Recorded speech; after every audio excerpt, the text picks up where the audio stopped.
It is that time of the week again, everybody. Welcome to another episode of Cowboys Overtime here on StarTelegram.com. I am Fort Worth Star Telegram columnist Mac Engel, who was not a part of the Luka Doncic trade. A gentleman on the other side of your screen is just Mr. Dallas Cowboys know-it-all, Nick Harris, who joins us from his Porsche. Nick, right. I am assuming your Lamborghini is in the shop, which is why you're slumming it in your Porsche. Is that correct? Yeah. The slippery roads yesterday got me with my Lambo, so I'm having to stoop down a little bit for sure. Well, I'm not really surprised. Being sponsored by Window Nation has allowed us to drive cars far above our means. And Nick has 2 sports cars. I only have 1. But Nick, you join us now because we weren't able to talk to you last week. You were coming back from New Orleans, where you spent the week with part of the Super Bowl coverage. And before we get into this week's Cowboys and NFL topics, the most important topic I'm going to ask you about now is not football, but food. Yep. Where were the best restaurants that you hit when you were in New Orleans? Yeah, so I stayed in Baton Rouge and was in New Orleans for most of the week, obviously. So I got kind of the best of both towns a little bit. My favorite spot in New Orleans, I used to do a lot of work there at my previous job, and my stepdad is from New Orleans, so I spent a lot of time in that city growing up. My favorite spot is a place right by the airport. It's a little mom and pop shop, hole in the wall type place. It's called Williams Seafood. And basically what this place is after Katrina, or before Katrina, it was a Wingstop. And after Katrina, the people that owned the Wingstop did not come back for it. Mm-hmm. And so the government just kind of sold off the property. And this family bought it, the Williams family, and they opened up this seafood restaurant. So you walk in, they kept all the Wingstop like paraphernalia inside of the restaurant. So it looks like a Wingstop when you walk in, but it's really a seafood spot. And it's some of the best seafood you'll ever have. It's incredible. Really? Yeah. All right. I'm excited. Next time I go to New Orleans, I'll have to check it out. There you go. Who was the biggest A-list celebrity that you saw in New Orleans, or did you see any? A-list celebrity, man, there was a lot on the NFL honors red carpet. It was kind of a who's who. Obviously, a lot of big NFL names, seeing Derrick Henry, Max Crosby, Myles Garrett, Jerry Jones. Yes, yeah. I don't know about A-list celebrity, though. Yeah. It was a little low in the celebrity department. It was more so just former athletes and current athletes, things of that nature. A lot of draft guys as well, which was random. But I can't really think of any celebrities off the top of my head. John Hamm, I don't know if that counts. Oh, I would say John Hamm definitely counts. Okay, John Hamm. He introduced, they had celebrities, local celebrities introduce the teams before they came out onto the field in the Super Bowl. Yeah. And John Hamm is from St. Louis. And he would have grown up there when the St. Louis football Cardinals were still there, as opposed to before they left for Phoenix. So I was a little surprised that they reached into the bag of a St. Louis resident to claim Kansas City. I'm like, you couldn't find Paul Rudd. You couldn't find any Kansas City guy, a Kansas City person to bring out the Chiefs. Like Bradley Cooper is a Philadelphia native, and he called out, he introduced the Eagles. That makes sense. But I'm like, NFL, you couldn't find a real Kansas City person? You had It'd be to go like to getting St. Matthew Louis? McConaughey to do the Cowboys. Well, but the problem is McConaughey is a Redskins fan. And that is funny. I forgot about that. I know, which is kind of his thing. All right, so we will talk a second or two about what was probably the most boring Super Bowl I can remember watching in recent memory. That game was a joke. The Eagles killed the Chiefs. It was a waste of time. They are the Super Bowl champion. And yesterday in Dallas, Cowboys quarterback Dak Prescott joined former Dallas Cowboys quarterback Troy Aikman at their annual event for children's hospitals in North Dallas. It's one of those very inspiring and sometimes very heartbreaking events that Dak and Troy have been a big part of for a long time now. And Dak met with the media, and he made the point to say, you know what? He thinks the Dallas Cowboys are close. As someone who has been fortunate enough to live now for a while and been around the Dallas Cowboys for a long time, I've heard this so many times. Whether it's Romo, Jerry Jones, Dak, we're always close. We're just so close. Nick, you watched the Super Bowl. We saw the Eagles twice this season against the Cowboys. Are the Cowboys close? Neither of those games looked particularly close, but I think if you factor in the injuries, maybe it makes it a little bit more digestible. But I think those are still Eagles wins at the end of the day. That's a really good roster. It's a roster that's been built with free agency. It's been built with signing their own guys, and it's been built with drafting well over the course of the last couple of years. The Cowboys do one and a half of those things pretty well. I would say that they sign their guys and they have drafted well perennially over the course of the last decade, but these last two draft classes really haven't hit home. And I think you started to see the concerns with that depth group this past year whenever those injuries really started to hit. But the one big one is free agency. You look at the free agents that they did bring in: Saquon Barkley, Zach Bond, who was a Defensive Player of the Year candidate, and had an interception in that Super Bowl. It's something that the Cowboys are going to have to hammer home, I think, if they want to get any closer, especially in an offseason like this. There are holes on both sides of the ball that the draft just simply cannot fill. In terms of the close thing, and you've mentioned it, Stephen Jones mentioned it to me the day they hired Brian Schottenheimer as head coach, which was this idea that they were just beset by injuries. Now, obviously, when you lose your starting quarterback, that's the big one, right? That is the home run injury, and I can understand that. But do you think that the injury thing is a valid reason why the team was 7-10, or do you think they're using that as a convenient crutch to mask for deficiencies that was probably going to lead to a team that was no better than 9 wins at most? Yeah, I think it is a convenient crutch because you look at whenever, let's say the injury problem, quote unquote. I think you really started to notice it when Dak came out against Atlanta, and after that game, they were 3-6. So how much can you really blame on that? The rest of the way, or excuse me, they were 3-5 after that game. Right. So the rest of the way, they go 4-5. I mean, they ended up winning more games in less games. So I don't know. It's yes, injuries played a role because you didn't have DeMarcus Lawrence for 3/4 of the season. You didn't have Micah Parsons for a fourth of the year. Dak Prescott for half the year. Yes, that adds up. Yes, could there have been a couple of wins sprinkled in there if those guys were healthy? Absolutely, but I don't think this team would have been competing necessarily. I don't even know if they would have been in a playoff spot. It would have been really tough to be able to push for a playoff spot in the position that they were in without the injuries. Well, and I think something that you and I have alluded to here on Cowboys Overtime, brought to you by Window Nation, is I think one of the challenges that they have is in the division now. And they won one of those games against one of the teams that was in the NFC Championship game. That was a miracle win, but they won it. Was against Washington. And the other game against Washington was the regular season finale where they were playing Trey Lance, and they nearly won that game too. But the point is, being what they think they are is much more problematic today because both Philly and Washington, to me, look that much better. Yeah. And I think one of the things that they're missing when they evaluate themselves, and maybe they're not, maybe they are not missing it and they're being honest about it behind closed doors, is we're behind division teams. And something that I learned, and I think we've talked about it here before, which is the first thing that you want to do win your division. Yeah. This division is a hell of a lot harder today than it was 2 years ago. And you can make a case it's harder today than at any point than it's been in 20 plus years, really this century, right or wrong. Yeah, I think that's fair, especially when you factor in that the Commanders are only going to get better with a rookie quarterback. They look like they're trying to maximize that window with a rookie quarterback contract. Eagles aren't going anywhere anytime soon. They have pieces on both sides of the ball that are set up for the future. And the Giants, I mean, they're eventually this draft capital is going to work out for them. And, that's the one that I think Cowboys fans can bank on year in, year out. Obviously, Dak Prescott has had a lot of success against New York, but eventually that draft capital is going to pay off. Eventually, they're going to get a quarterback. They're going to get some pieces. I mean, they got Malik Neighbors last year, and that's certainly a phenomenal piece to have moving forward.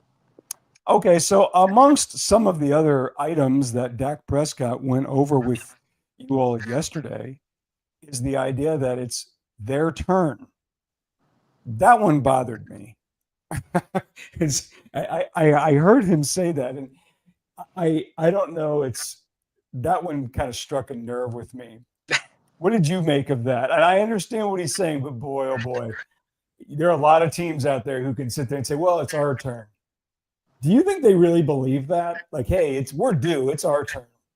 Knowing Dak Prescott, yes, I do believe that he believes that. And it sounds good. It sounds great. But it's about actually manifesting that when the postseason comes around. I don't expect anything different from Dak Prescott. I mean, he's a confident guy. He rides with his guys, and I don't think it's a sales pitch from him. I think he does truly believe that because he is a pretty fierce competitor. You see that not only on the field during the season, you see that in training camp environments, you see that in OTA environments. I believe that he believes that. I just hope that doesn't lead to false confidence around the building that they are good enough right now to make that happen, because they're not. Well, one other thing we'll touch on in terms of the Cowboys' turn is you mentioned a couple times and just a minute ago how the Philadelphia Eagles were built. And I know Stephen Jones has talked about this. I've asked him about it. I'm sure you've asked him about it. Is the Cowboys' unwillingness to go into free agency and be a little bit different on how they build this roster? And he has mentioned that, well, the Eagles are going to there's going to be a real price to pay. And they said the same thing about the LA Rams.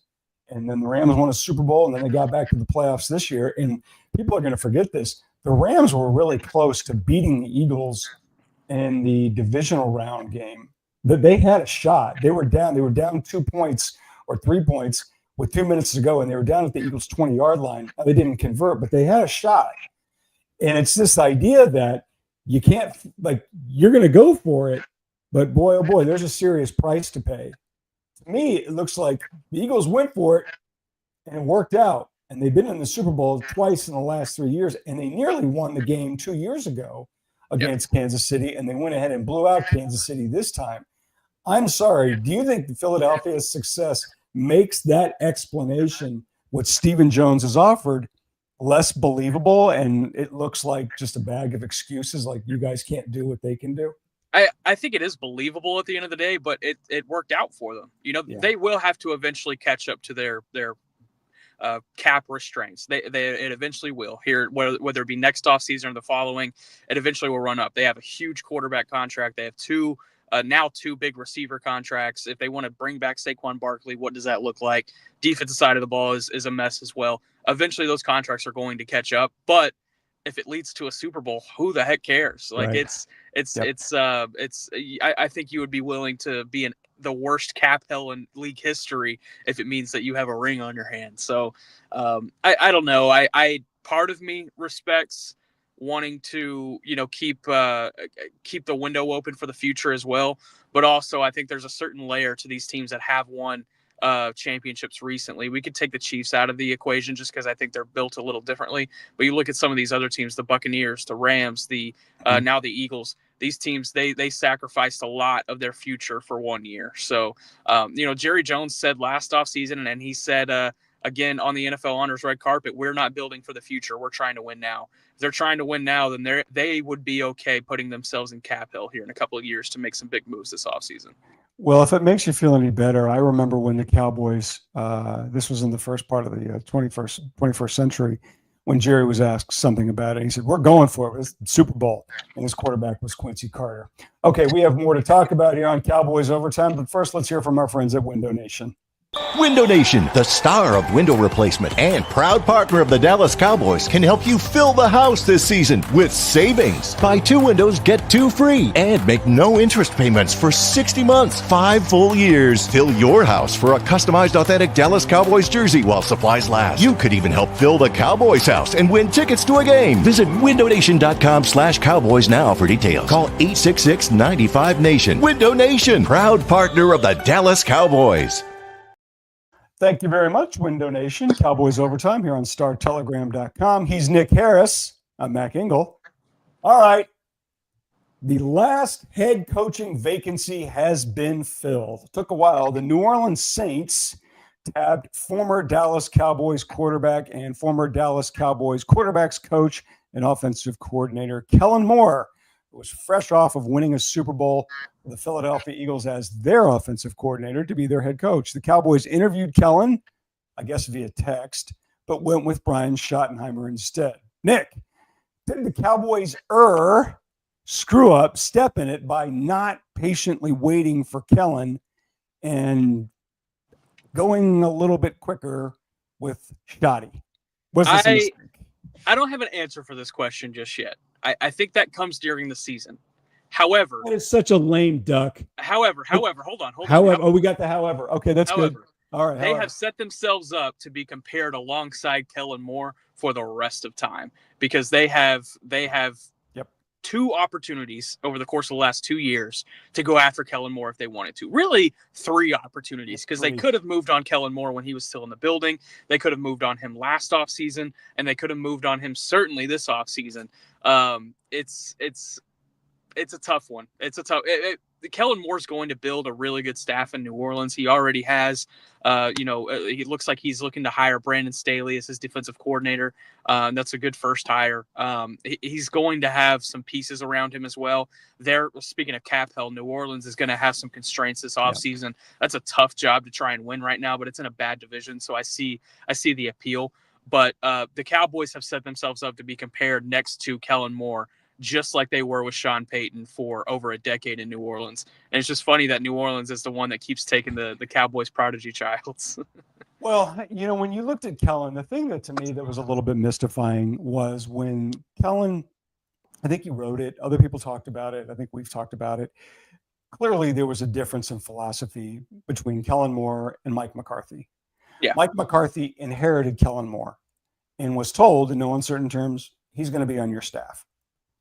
The Cowboys have done that with head coaches before. This guy's your coordinator. This guy's your coach. Okay, Jerry, sure, great idea. And McCarthy did that. And I do think anybody who'd spent 15 minutes with Kellen Moore would say, this is a pretty bright guy, and he's good at his job. But Mike McCarthy was an offensive guy, and he wanted to run the offense the way he wanted to run the offense, which if you're the head coach, especially if you're the head coach coaching for your job, at some point you got to say, if I'm going down my way. Yeah, great. So he moved on from Kellen 2 years ago when Kellen decides to leave for the LA Chargers. And Mike pretty quickly says, hey, look, I want to run the ball more. I'm not fascinated with averaging 7.8 yards per play or stats. I want to run the ball more. Okay. So Kellen goes to the Chargers, lasts for a season before that staff gets fired and is replaced by Jim Harbaugh. He goes to the Eagles, where the Eagles now all of a sudden light the world afire with the best running game in the National Football League with a record-setting season from Saquon Barkley. Okay, so tell me this, Nick. Is it really that Kellen Moore didn't want to necessarily run the football? Because now all of a sudden Brian Schottenheimer says, we're going to run. Okay. Or has it just come down to personnel? Yeah, I think it's a little bit of both. Personnel certainly I think is factored in.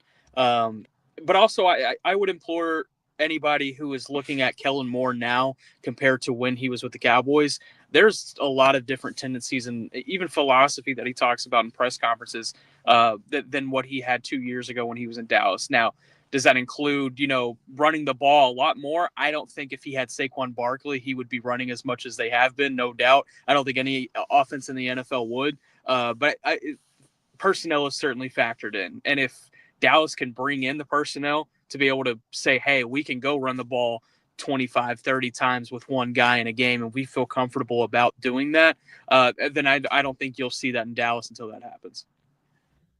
So I'm going to put on and ask you to me, it's more about personnel. And obviously you're going to dictate, you have to yell to your head coach a little bit. And Nick Sirianni, since he's been in Philadelphia, there's been a real commitment to run the football. And I think this idea that certain offensive coaches just want to light it up and throw the ball 50 times a game. You cannot win a game doing that consistently. You can't. The statistics are overwhelming that you just can't win like that. But I think if the personnel, you're going to call the game according to your personnel. Yeah. And they gave him Saquon Barkley, and Barkley lit it up. I think any offensive coordinator with a brain is going to sit there and say, yeah, I think we're going to run the ball. I mean, and Kellen's not stupid. I just think, when you look at the personnel, especially the last season that Kellen was here, you had an older Zeke, and you did have a very good Tony Pollard. And I just never thought that the imbalance was there the way Mike suggested it was after Kellen left. Did you? Imbalance in run game distribution? balanced in the sense that the Cowboys were just too pass centric Yeah. under Kellen in that last 2 years with him on staff as the play caller. It's funny because if you look at the numbers compared to from McCarthy's 2 seasons compared to Kellen's 3 seasons, the run distribution is a lot higher under Kellen Moore than it was under Mike McCarthy. Yeah. And does personnel factor into that as well? Maybe, but it was what about funny whenever we got let me cut you off. It's not just personnel, but are you down by 10? Yeah. Are you down by 13? Like, if you're down 13, you're not running the ball. Yeah. So to me, it always came back. You talk about the distribution. Isn't most of this isn't more of it dictated by who you have than necessarily what you want to do? Like, this is our best shot, so we're going to throw here. Certainly, because you don't see the Las Vegas Raiders throwing out Dylan Lobby 25 carries a game just because, hey, it's philosophy, baby. It's just not happening. You look at the teams that have run the ball more than any others in the NFL this past season, then you'll find Derrick Henry on that team. You'll find Saquon Barkley. You'll find even James Conner, which now has a Cowboys tie, and the fact that Clayton Adams is now offensive coordinator. So they need the personnel. Does that come in the form of Ashton Jinty in the draft, or a Quinshon Judkins in the draft, or does that come in the form of bringing back Rico Dowdle and feeling comfortable about his ability to continue what he did last year? I don't know. I think the better route would be banking on a rookie running back in this really talented class. I think you can find the personnel in this class to make that happen. But it's also not just a running back position. It's what you have up front. And Right. You look at the offensive line that Baltimore has, that Philadelphia has, Arizona, even Washington to some extent. You find a lot of nice pieces. I'll tell you what, you're beating that drum for the Boise State running back pretty consistently. Like, I can't think of a Cowboys overtime that we've done where you have not been hitting that drum for the Boise State running back, Ashton Jeanty. I can't blame you. All right, let's move on. Brian Schottenheimer has, I think, now completed his coaching staff, his support staff.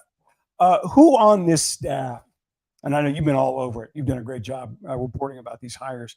Who on this staff, Nick, can Cowboys fans kind of get excited about? I'll give you one on each side of the ball. We'll start with the defensive side. I really like the hire of defensive line coach Aaron Whitecotton. He comes from the New York Jets. It's a outside hire that Eberflus hasn't worked with him. Schottenheimer hasn't worked with him. This is purely an identification. Hey, we should go get this guy. You look at who he's developed in his time in New York. Double-digit sacks for Will McDonald last year. Developing him into a double-digit sack guy has been big. You look at Quinnen Williams. He's had over 35 sacks over the course of the last 4 years under Whitecotton's supervision. Bryce Huff, he was a double-digit sack guy before getting a big contract and landing in Philadelphia and doing nothing this last season. He gets the most out of his pass rush department, and that is what you need with the personnel that Dallas expects to have in 2025. Granted, they're going to have to figure out a lot on the defensive line here in free agency and over the offseason and the draft. Osa Digizua is up for free agency. Chauncey Golston, DeMarcus Lawrence, Carl Lawson. They have to bring back some of these guys to retain some of the pass rush that they did have towards the end of the season last year. But when you have Micah Parsons, it's going to make that entire defensive line better. And now that you have a defensive line coach that can maximize the pass rush efforts with Micah Parsons and whoever they pair with him, it's a really fun hire. I liked that one on the defensive side. I think it will marry with Matt Eberflus's concepts pretty well as well. He has typically been pretty solid in developing defensive tackles, Matt Eberflus, over the course of his defensive coordinator career. Now, granted, he's more of a second-level secondary guy, but you see the effects of that on the defensive tackles as well. If that helps a Mozzie Smith or an Osa Digizua if he returns, that could be huge. On the offensive side, I like the hire of Junior Adams out of Oregon, receivers coach at Oregon. He was the co-offensive coordinator.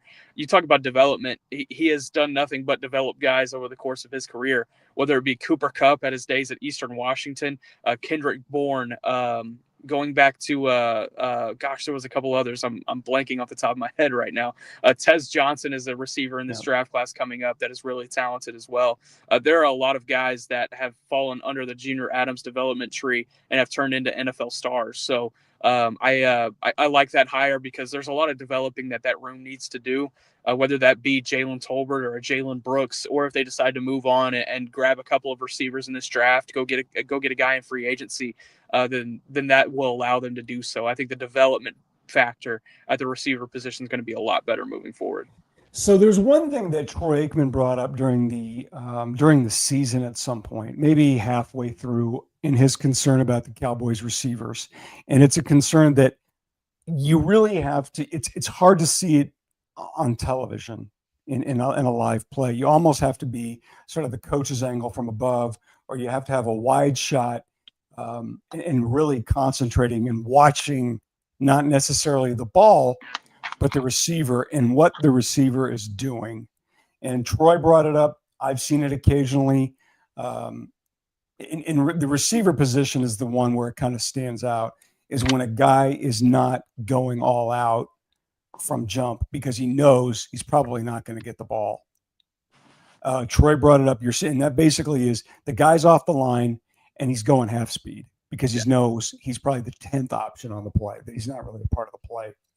And that's a problem. And it was something that and I'd seen it occasionally, I'd seen it really with tight ends, but then after he made a point of mentioning it, I noticed him like, yeah, he's right. This is an issue. Is it as much of an issue with those receivers as maybe he pointed out because that group was as underwhelming as any group in the NFL other than CeeDee Lamb? Yeah, especially whenever you factor in that there were pre-snap tendencies that these guys were falling into if they knew they weren't going to be a part of the play. I mean, that's telling 3-4 guys on your side of the field, okay, so Jalen Tolbert's not in the play right now, or even CeeDee Lamb. I think that was more so a call out to CeeDee Lamb and being like, hey, when you're not the guy in the play, you still have to pretend that you are because you are wearing that 88. People are going to account for you until you tell them that you are not. And he was telling them that he was not at times. So I think if anything, that was a call out for CD. And, if that intention kind of changes in 2025, then I think that would be a huge step in the right direction. But to CD's credit, he needs a Robin to his Batman or even another Batman. I mean, you've seen what Cincinnati has done. I mean, granted, T. Higgins is a Robin. You've seen what Philadelphia has done in bringing in Devontae Smith with A.J. Brown. You look at some of the most talented offenses in the league. You find a running back that can carry the ball and win you the time of possession, and you find 2 ball-dominant wide receivers that you can rely on any point in the game. I think they can still do that, and they can still put the pieces around CD and Dak to make that happen. Okay, you mentioned T. Higgins, which leads us into free agency. The NFL's offseason has basically begun. Now, it doesn't technically begin for a couple more weeks when the NFL calendar starts, but the Super Bowl's over. They get a week. They get a little bit of time to breathe, and then it's time to start changing out rosters and start addressing personnel decisions. Give me a couple of teams that you expect to undergo the biggest transformations in the offseason. There's one that I can think of right away, but give me a couple of teams that you say, okay, guys, that team is going to look dramatically different in 25 than in 24. That's a good question. I think of the Rams right now just because they already have a couple of pieces on the trade block, and there's questions about Matthew Stafford moving forward. I think he returns, but it's starting to become a question that gets asked a little bit more every offseason. You can look at the Bengals, especially on the defensive side of the ball. There's a lot of moving around that they're going to have to do there. San Francisco definitely underwhelmed this past season. I know that they want to do some different stuff, especially on the defensive side when it comes to personnel. They have a lot of incoming free agents on that defensive side as well. I wonder what that looks like for them. I'm curious what your one team is. Kansas City. Kansas City. I was going to say the Jets because I give Woody Johnson, the Jets owner, who is probably, I don't think he gets enough criticism as the owner of the Jets as he should. Yeah. But I would definitely say the Jets would be 1 or 1A with Kansas City because they brought in Aaron Glenn as head coach, and they basically just told Aaron Rodgers, thanks, but no thanks, that it didn't work, that trade, which was so exciting for that fan base. And it was a disaster. I mean, he barely played the first season when he took 2 snaps and he blew out his Achilles. He plays this season. He's not the same guy. He created all these headlines and distractions off the field, which he said, hey, this is not what we're about. And I think clearly they've given Aaron Glenn a lot of power to say, what kind of team do you want to build? And he decided, we're not going to build around this 40-year-old quarterback who thinks he's 30 and is acting like a horse's rear end off the field. So I think the Jets are going to look dramatically different. But for me, it's Kansas City. I don't know how much Travis Kelce's not the same guy anymore. I mean, I would say I would be surprised if Travis Kelce comes back. I think some other guys are going to retire. And you talk about a team, that team is basically paying about 5 or 6 guys top dollar. Yeah. And everybody else is getting, the minimum. And I'm obviously I'm generalizing. But I think Kansas City is going to be a lot different. Cincinnati's obviously going to be different. I don't know if they're going to be able to keep T. Higgins. He's going to be an unrestricted free agent. He's a guy I hope the Cowboys go after. But Joe Burrow has really put on the sales pitch to the Bengals management to sign T. Higgins because that's given him 2 options on the outside that not many teams have. You mentioned the Eagles have one of those combinations in Brown and Smith that are just terrific. But those 2 are, and I'm trying to think of other teams right now that I say, well, they're going to be a lot different. The other one that I'm really curious about and see what happens because they changed their offensive coordinator is Houston. 2 years ago, we were loving what DeMeco Ryans did. They're going to make this big step. And then this season, it just seemed like they didn't necessarily take a step back, but they went sideways. And I'm curious to see what the Texans do in this offseason. It's going to be really interesting. And obviously the draft is going to come up. A lot of exciting names coming up. You mentioned it, Jant. He's going to be one of those guys that maybe a team decides, you know what? He's the running back who's worth it. And do we have a question here on the side here that we can address here? Oh, here's a good one. Greg Roberts sent this in on social media. I'm 63. I'm not. He's 63. Will I ever see another Cowboys Super Bowl victory? I'm going to let you answer that. That's it. Okay, it's been 30 years. 63. So let's play this out and say, Greg's going to get a lot of quality years left. So let's just start from there. Yeah, for sure. That there's 30 to 40 years of a window there. But they had 5 in the first 30 years of the Super Bowl and 0 appearances now since then. We're coming up on the 30-year anniversary of that 95 team. Troy Aikman talked about it yesterday. He said it's crazy that we've gotten this far and they haven't even been back. And he's like, when we won in 95, we thought we still had 2 more in us. So it's crazy to think that they have not been back since then. I would have to think yes, because he's gonna outlive Jerry Jones, you would assume. So I think there's going to be some opportunities there. I'm not betting against Jerry Jones. I swear to God, with enough money, you might be able to live another 100 years.